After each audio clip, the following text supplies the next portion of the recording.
And you're going to see some things happen in our culture and in your lives, and they could be disturbing. But what you're going to say is, I saw this somewhere, and I'm going to walk around the leaf.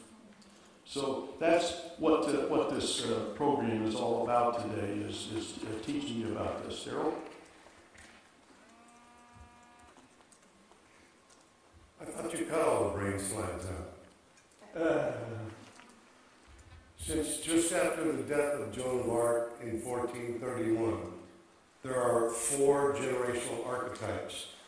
They repeat themselves consistently over that approximate 500-year period. Let me just interrupt you if I may. This is the recorded time that we personally can track, but we feel this goes back a lot further, and that the Bible even has a number of references to it. So there's a large body of information to support what we're going to tell you. The repetitions of these generations are so regular that you can predict their actions and reactions throughout their lifetimes. And we're going to show you evidences of that. It's been developed into a science, and it is discovered to be incredibly accurate. There are 2 things that happen together, and they're interlocking. Does one cause the other? For A cause B or B cause A? Nobody knows for certain, but they work in an interlocking manner. And we're going to deal with generations first, then we will deal with the cultural shifts, some of which you see happening today. There are the 4 types of the repeating generations are hero, artist, prophet, nomad. And you can see they repeat again, hero, artist, prophet, nomad. They just keep going until we get here to 1982 to about 2001, 2005. So going back 500 years, we can see how these things repeat themselves. Well, let's take the first one, the prophet generation. We can see here back at the Puritans, back at the Awakening prophet, back in the 1700s, Transcendental. Well, today they're known as baby boomers.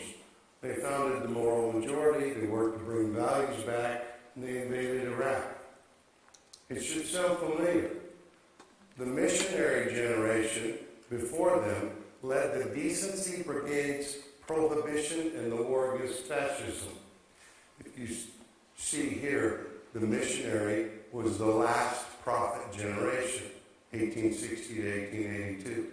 Let me make this point, if I may, Darryl. If you look at the names of these Puritan, Awakening, Transcendental, and Missionary, these are names given by writers and historians of the time.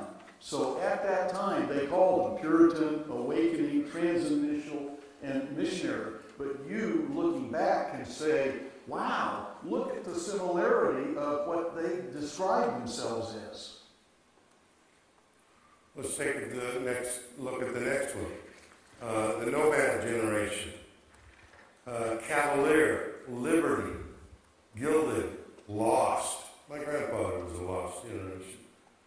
Gen Xers are today's nomad generation, described as left on their own wild hip-hop free agents with a hard edge. It should sound familiar, because like my grandfather, they were the bad boys too. With the flappers, they made the 20s the roaring 20s. So, those of you, and many of you here are Gen Xers, if you think that you're the first to have a title that's sort of like that, lost, gilded, liberty, and cavalier, that generation's always acting like that. What about the hero generation? The glorious, the Republican, the GI, and the millennial. Millennials today began with baby on board. They've been described as team-oriented, overprotected achievers. It should sound familiar. The GI generation, the last hero generation over here, grew up during as good kids during the protected food movement. Sound familiar today?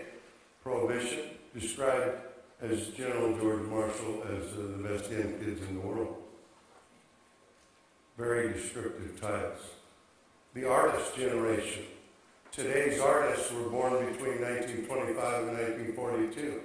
It's about enacting land use laws, making sure everybody has their say.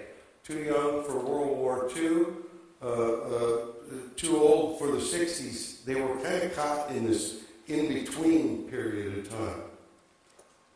And that should sound familiar. The progressives before them were too young for the Civil War, and the Progressive Party lost to Wilson.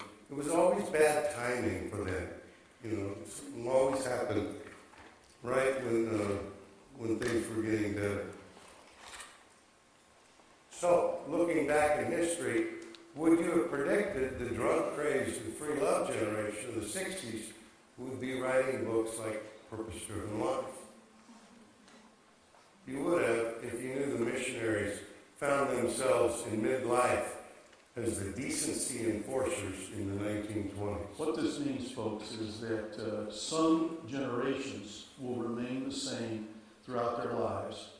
Other generations, I should say archetypes, because some generations, like say the GIs or the hero, remain the same throughout their lives. Boomers do a 180, and you're beginning to see that. We're going to talk more about that today.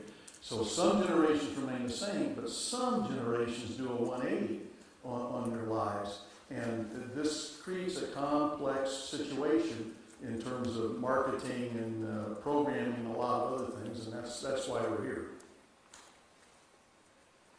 They are very predictable. You can look back and you can say, here's where they're going. That's the most important thing. Here's where they're going. We can no longer think demographics.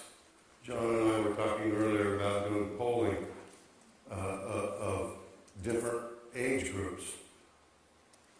We have to think generations. When we do anything, it's always divided up into generations.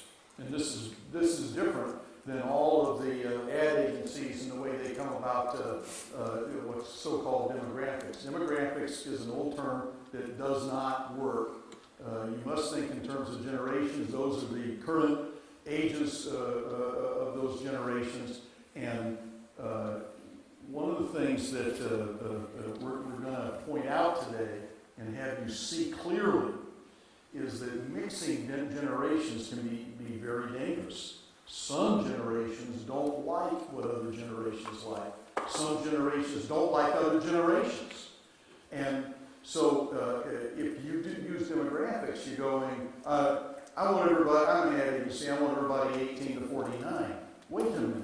You just crossed over two generations that don't even communicate well with each other. How can you want 18 to 49? You can't deliver it in that fashion anymore.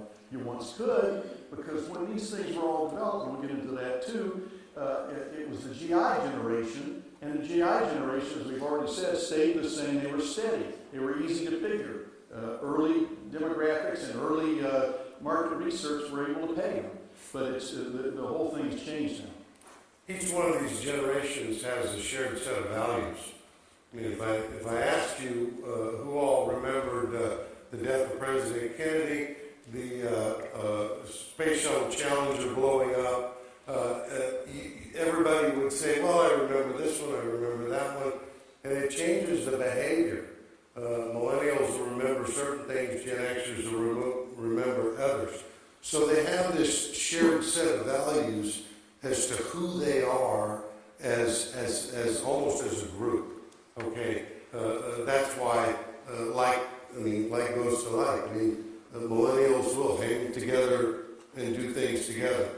Now this is so important that we're going to have to spend a minute here and study the traits of each of the four archetypes, each of the four generation types that there are, so that you understand, and you'll begin to recognize this.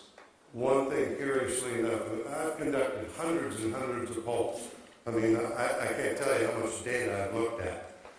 I adjust every year, and every year is different because if I don't adjust every year, then the 42-year-old female today is different than a 42-year-old female was just 15 years ago.